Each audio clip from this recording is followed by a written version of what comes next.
Hello guys, welcome back to बिगसंसार। म हुँ विकास पोखरेल। अहिले तपाईँले हेर्दै हुनुहुन्छ बिगसंसार। आज म तपाईँलाई युट्युबको भिडियो अथवा वेबसाइटको लिङ्क एकदम बेस्ट वेबाट कसरी फेसबुक पेज ग्रुपहरूमा सेयर गर्ने अथवा पोस्ट गर्न सकिन्छ भन्ने टपिकमा लिएर आज कुरा गर्न गइरहेको छु।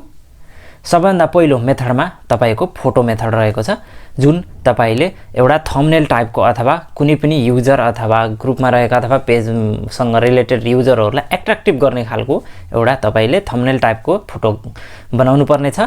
र त्यो बनाइसकेपछि तपाईले पोस्ट गर्नभन्दा अगाडि फोटोको माथि क्याप्सनमा भिडियोको टाइटल र अनि युट्युबको लिङ्क अथवा तपाईको वेबसाइटको लिङ्क दिएर तपाईले पोस्ट गर्नुभयो भने त्यहाँबाट पनि तपाईको फोटो हेरेर विभिन्न युजरहरूले तपाईको लिङ्कमा क्लिक गरेर भ्युज बढ्ने सम्भावना देखिन्छ। त्यसको लागि तपाईले एकदमै धेरै युजर्स भएका अथवा एकदमै धेरै र्याङ्किङ भएको ग्रुप्सहरूमा तपाईले त्यो मेथड अपनाउन सक्नुहुनेछ। त्यस्तै गरी आजको सबैभन्दा इम्पोर्टेन्ट मेथड भनेको म तपाईलाई सेकेन्ड मेथड बताउन गएको छु, जुन हो भिडियो मेथड। तपाईले युट्युबमा अथवा आफ्नो वेबसाइटमा भिडियो क्रिएट गर्नुहुन्छ, त्यो भिडियो तपाईले फेसबुकको माध्यमबाट सेयर गर्दाखेरि कसरी गर्ने भन्ने कुरा तपाईलाई मैले सिकाउन गइरहेको छु। यो भिडियो अन्त्यसम्म हेर्न नभुल्नु होला, किनकि यो एकदम इम्पोर्टेन्ट मेथड रहेको छ सेकेन्ड मेथड भनेको। र हाम्रो च्यानल पनि सब्स्क्राइब गर्न नभुल्नु होला र नजिकैको आइकन बेलमा त अवश्य नै क्लिक गर्नु होला।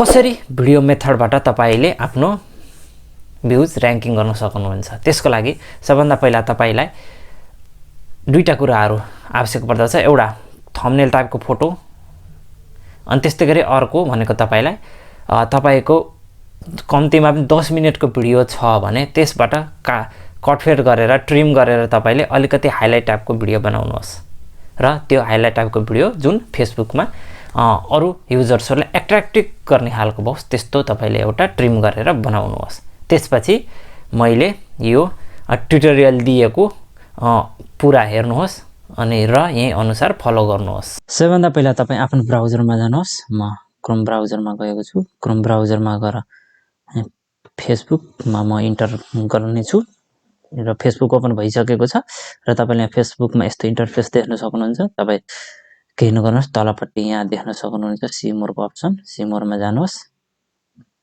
र सिमोरमा गइसकेपछि तल स्क्रोल गर्नुहोस्। स्क्रोल गइसकेपछि तपाईले यहाँ देख्न सक्नुहुनेछ एडिएस म्यानेजर, यहाँ क्लिक गर्नुहोस्। एडिएस म्यानेजरमा क्लिक गरिसकेपछि तपाईलाई यस्तो इन्टरफेस देखाउँछ। तपाईले यहाँ सुरुमा फेसबुकको आइकनभन्दा साइडमा एडिएस म्यानेजर लेखेको देख्न सक्नुहुन्छ, त्यहाँ क्लिक गर्नुहोस्। त्यहाँ क्लिक गरिसकेपछि तपाईलाई यस्तो इन्टरफेस देखाउँछ। त्यसपछि तपाईँ सिधै जानुहोस् पेज पोस्ट जहाँ छ त्यहाँ क्लिक गर्नुहोस्। पेज पोस्टमा तपाईले यस्तो देख्न सक्नुहुन्छ। त्यसपछि तपाईले अब कुन पेजमा तपाईले त्यस्तो भिडियो हाइलाइट सिस्टम गराउन सक्नुहुन्छ बटन राखेर त्यसमा पेज सिलेक्ट गर्नुहोस्। यहाँ म पेज सिलेक्ट गरेको छु। अनि त्यस्तै गरी त्यसपछि तपाईले साइडमा राइट कर्नरको टपमा तपाईले देख्न सक्नुहुन्छ क्रिएट पोस्ट भनेर, त्यहाँ तपाईले क्लिक गर्नुहोस्। गरिसकेपछि तपाईलाई यस्तो इन्टरफेस आउँछ। फर्स्टमा भनेको तपाईले यो लिङ्क मेथडबाट गर्न सक्नुहुनेछ, जुन तपाईलाई मैले यहाँ देखाउन गइरहेको छु। तपाईले यहाँ लिङ्क मेथडबाट गरिसकेपछि र पोस्ट भइसकेपछि तपाईको रिभ्यू यस्तो आउने गर्दछ। यहाँ तलपट्टि यो बटन राखेर गर्दाखेरि लर्न मोर भनेर मैले राखेर गरेको थिएँ, त्यो यस्तो आउँछ। तपाईले लिङ्क फिल गरिसकेपछि आइकन अटोमेटिक लिङ्कबाट यहाँ उसले राखिदिनेछ। जस्तो यहाँ युआरएल तपाईले राखिसकेपछि त्यसको थम्बनेल अटोमेटिक यहाँ आउनेछ र अनि तपाईले यहाँ बटनमा त राख्न सक्नुहुनेछ के राख्ने हो त्यो। अनि त्यसपछि क्रिएट पोस्ट गर्दैछ हुन्छ। आज म तपाईलाई भिडियो मेथडबाट सिकाउने भएकाले तपाईँ यहाँ भिडियोमा गएर पनि गर्न सक्नुहुन्छ, तर हामीले बटन पनि राख्नुपर्ने हुनाले जस्तै वाच मोर, सब्सक्राइब अनि त्यो लर्न मोर जस्ता राख्ने भएकाले अनि हामीले त्यहाँ क्राउजलमा गएर गर्न सक्छौँ। क्राउजलमा गएर तपाईँले आफ्नो एउटा युआरएल फिल गर्न सक्नुहुनेछ। जस्तै मैले फेसबुक पेजको राखेको छु। अनि त्यसपछि यहाँ मैले केही सम्बन्धी प्रमोट युर भिडियो भनेर पोस्ट टेक्स्टमा राखेको छु। अनि त्यसपछि यहाँ बटन तपाईँले राख्न सक्नुहुनेछ। बटनमा मैले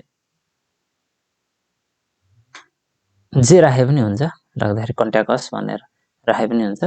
अनि त्यस्तै गरी यहाँ तलपट्टि आएर तपाईँले क्लिक गरिदिनुहोस्, किनकि यहाँ देखाएको छ तपाईँलाई त्यो ब्राउजरमा खास गरेर यस्तो इन्टरफेस देखाउने हुनाले दुईवटा अथवा तपाईँले कतिवटा राख्नुहुन्छ त्यस्तो स्लाइड सोमा देखाउने भएकाले। अनि त्यसको तलपट्टि आउनुहोस्, इमेज राख्ने हो कि तपाईँले भिडियो राख्ने हो, म भिडियो राख्ने भएकाले भिडियोमा क्लिक गर्छु। अनि सिलेक्ट भिडियो गरेपछि तपाईँलाई अलरेडी नै राखिसकेको भिडियो यहाँ देखाउँछ भने यहाँबाट न्यू अपलोड गर्न सक्नुहुनेछ तपाईँले। मैले अब यहाँ कुनै एउटा सिलेक्ट गर्छु, सिलेक्ट गरिसकेपछि कन्टिन्यू गरेर अनि तपाईँले हाइलाइट के राख्ने हो, promote your site भनेर मैले राखेको छु। अनि त्यसको डिस्क्रिप्सन बिगसंसार अगाडिपट्टि म वेलकम पनि थप्छु। माथि मैले जुन राखेको लिङ्क थियो त्यही लिङ्क राख्दैछु। अनि त्यो राखिसकेपछि डिस्प्ले लिङ्कमा मैले बिगसंसारै लेख्छु, बिगसंसार लेखेर। अनि तपाईँले यो केही गर्न पर्दैन, त्यसपछि क्रिएट पोस्ट गरिदिनुहोस् सिधै।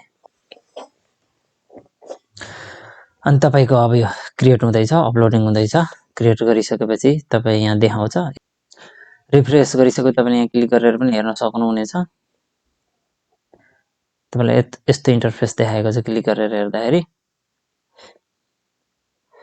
अनि तपाईँले यो माथिको र तल गरेर दुईटा देखाइन्छ, दुईटा देखाएपछि देखाउँछ। तपाईँले अब माथिको पब्लिस गर्नुभयो भने तपाईँलाई स्लाइड सो सिस्टम आउँछ भने तलको तपाईँले प्रिभ्यू गर्नु भने भिडियो मात्र देखाउँछ। अनि त्यसपछि देखाउँछ। मैले अब तलको अब यो एडिएसमा गएर बसेको छ, एडिएस पोस्टमा। अब यसलाई मैले पब्लिस गर्न गइरहेको छु। यसमा क्लिक गरिसकेपछि यो भिडियोमा एक्सनमा जानुहोस्, एक्सनमा गएर यहाँ पब्लिस गरेपछि तपाईँको भिडियो यहाँ पेजको अगाडि देखाउनेछ। यहाँ देखाएको छ तलपट्टि वेलकम टु बिगसंसार भनेर यहाँ तपाईँले देख्न सक्नुहुन्छ। अनि यो भनेको टाइटल, अनि त्यसपछि तपाईँले यो हाइलाइट गरेको टाइटल, अनि यहाँ पछि मैले कन्ट्याक्ट अस भनेर बटन राखेको थिएँ, तपाईँलाई देखाएको छ। अनि योलाई तपाईँले यहाँबाट ग्रुपहरूमा सेयर गर्न सक्नुहुनेछ, जसले गर्दाखेरि भिजिटरहरूले सिधै तपाईँको यहाँ कन्ट्याक्ट असमा छोडिदिएको लिङ्कमा क्लिक गर्न सक्छन् र तपाईँको अलिकति हाइलाइटेड भिडियो हेरेर एट्र्याक्टिभ भएर उनीहरू तपाईँ क्लिक गरेर पनि भ्युज बढाउन सकिन्छ। तपाईँले यो ट्युटोरियल हेरिसक्नु भएको छ, भिडियो मेथड यो तपाईँलाई अवश्य नै राम्रो लाग्यो होला र फेसबुक सम्बन्धी अथवा युट्युब सम्बन्धी अथवा टेक्नो सम्बन्धी तपाईँलाई कुनै पनि जिज्ञासा अथवा प्रश्नहरू छ भने निर्धक्क भएर हामीलाई कमेन्ट बक्समा कमेन्ट गर्नुहोस् र मैले त्यसको सोलुसन नेक्स्ट एपिसोड अथवा नेक्स्ट भिडियोजमा अवश्य नै लिएर आउनेछु। आजको लागि यति नै। अन्य नयाँ भिडियोहरू अवश्य नै तपाईँले देख्न पाउनुहुनेछ हाम्रो च्यानलमा। हस्त, धन्यवाद, नमस्ते।